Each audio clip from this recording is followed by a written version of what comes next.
I don't know if people want to, my idea for this is that we'll, obviously in an hour and a half, we can't have a really intensive bread making workshop here. But that's why I made these handouts, to give you some tips. And if you guys are home bakers and looking to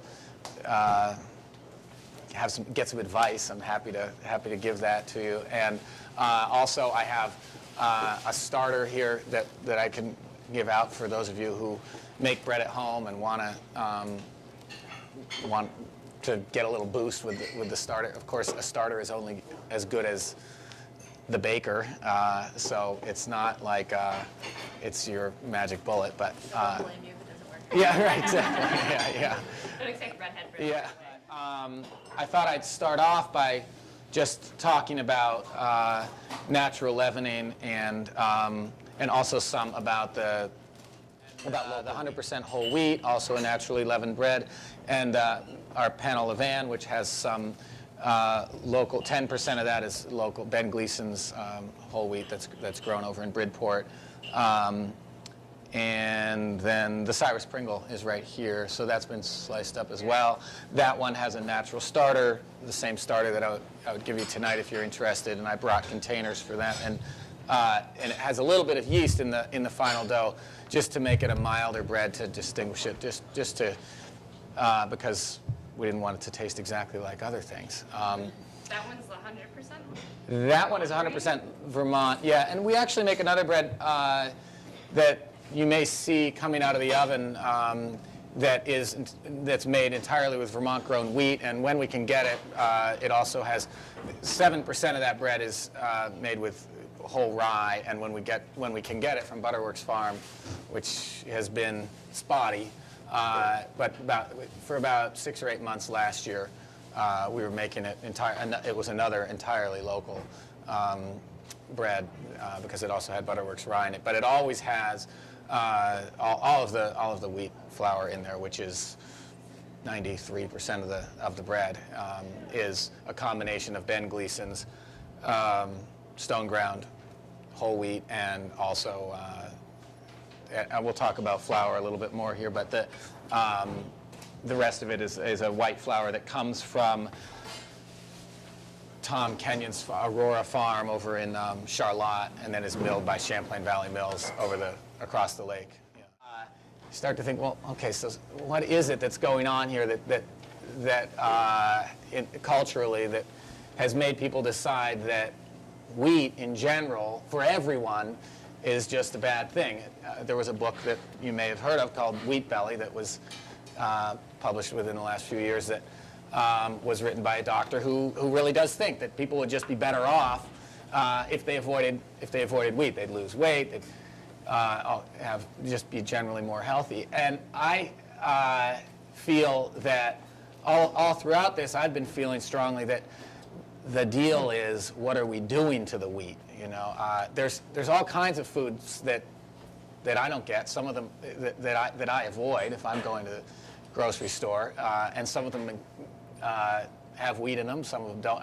My feeling is the processing of any food has a tremendous effect on its taste, but also its on its nutrition. And so, one of the things that's not so much in Vermont, but in a lot of the country has been sort of forgotten is the way we made bread when leavened bread was first made, which is what we refer to here as naturally leavened bread. And it's what's happening here, in the same way that yogurt or cheese or tempeh it involves microorganisms that work on the food to make it more beneficial, the nutrients more available to you, make it more digestible.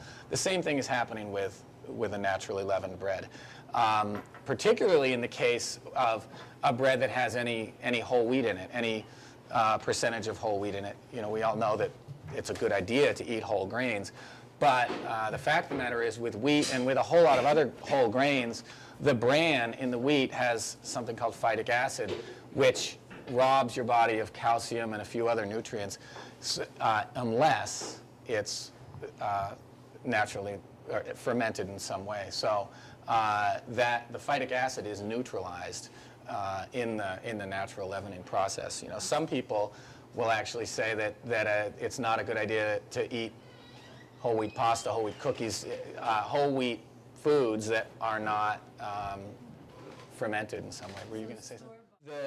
There is yeast in a naturally leavened bread, but it's actually a wild yeast in combination with a beneficial bacteria, and that's the real key, is that those two are existing symbiotically. One creates the right environment for the other to exist in. And we don't, in the case of these breads, we make some breads that have a small amount of yeast in them, but these naturally leavened ones don't have some purchased yeast that we're adding to it. You can quite easily, and this is talked about a little bit in the handouts that I gave you, you can quite easily create the culture, a natural starter, by mixing flour and water together. It can be all kinds of different. But it's my belief that naturally leavened bread has broken the gluten down into its amino acids to make it more available to you. I mean, I really feel like not only with bread, but with so many other foods, this is the way we were sort of meant to eat, you know. This is, you know, a friend of mine put it interestingly when I was talking to him, a baker friend of mine was saying, it's interesting how with the dawn of agriculture, humans started eating a lot fewer, there was a lot less diversity in terms of the different plants and animals that they were eating, you know, because they weren't foraging for all kinds of different things. Started focusing on growing certain crops. But in order to be healthy, it seems that we need to have the diversity coming from on the microfloral level. An interesting little way of expressing it, but that's it is something that is entirely connected to the beginnings of agriculture. It's one of the reasons why I'm fascinated with bread making, because it really goes back to that. But if we're talking about something that goes back to the early days of bread making, it's naturally leavened bread that does that. And I'm interested, you know, like I said, we make some breads out of. That's kind of a general introduction to the whole natural leavening thing. To bring it around to the current agricultural landscape in Vermont specifically, I just wanted to talk about the local wheat and the farmers that we work with who are growing wheat here in Vermont. Specifically with wheat, the big issue is rainfall. We want to have it dry when the wheat is reaching maturity, and it very rarely is here in Vermont. Ben Gleason, one of the... And this is the other interesting thing. You know, I wanted to show you these three different types of flour because we think in this country of whole wheat and white. You know, like there's two different kinds of flour, as if white flour just grew naturally or something. And then whole wheat is another thing. But in Europe, they have a whole classification system, and they do it differently in Italy and than they do in France, and I think in Germany they have another way of doing it. But in France, they refer to it by, they will say it type 80, type 120. This refers to the amount of bran that's in there. And people, even home bakers, know about this, and it's in the stores. And so people don't live in this white whole wheat world.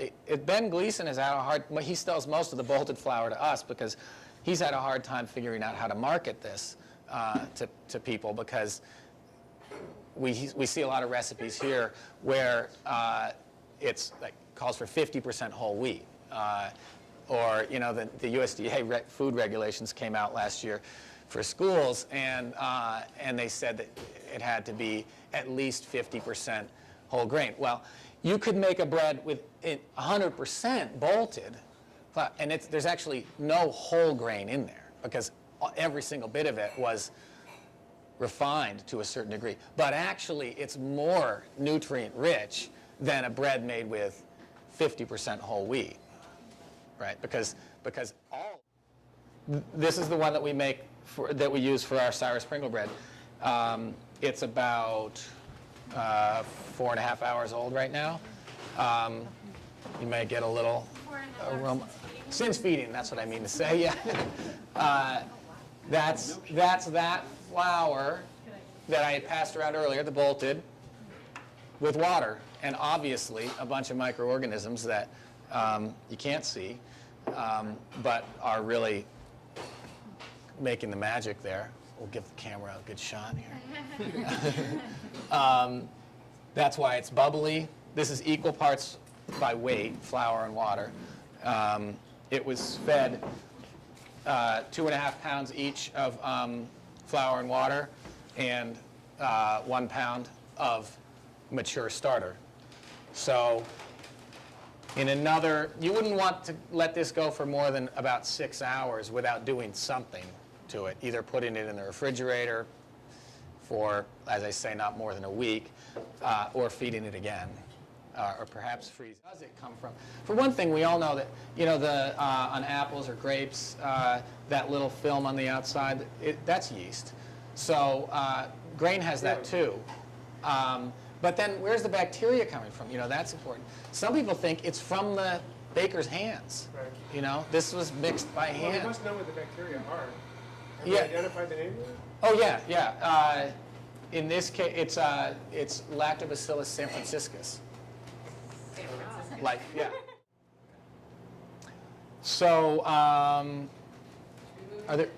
Yeah, we could do a little tour, and if that's what people would like to do. It's 25 to 7, so we still have 25 minutes. But are there other questions before we do that?